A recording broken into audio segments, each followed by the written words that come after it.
1930 කැනඩාවේ lake අංජිකුනි කියන කුඩා ගම්මානයේ ලෝකයම තැතිගන්වමින් හරි අමුතු භයානක සිදුවීමක් සිදු වෙනවා. 1930 වර්ෂයේ දවසක්දා දීවරයෙක් මේ ගම්මානයට යනවා. ඔහු යන විට ගම්මානයේ ගෙවල් ඒ ආකාරයෙන්ම තිබුණා. නිවෙස්වල දල්වපු ගිනි මැලයන් පවා ඒ ආකාරයෙන්ම තවමත් දැල්වෙමින් තිබුණා. ගෙවල්වල තිබුණු තේ කෝපුවල උණුසුමවත් ඒ දීවරය යන විට මැකිලා ගිහින් තිබුණේ නැහැ.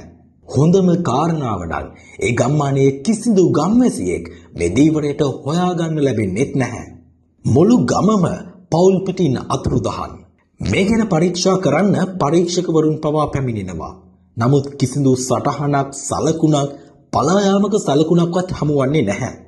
අද දක්වාත් මේ අතුරුදහන් වීම පිළිබඳව පරීක්ෂණ කතන්දර විශ්වාසයන් එක විදිහට ගොඩනැගිලා තියෙනවා.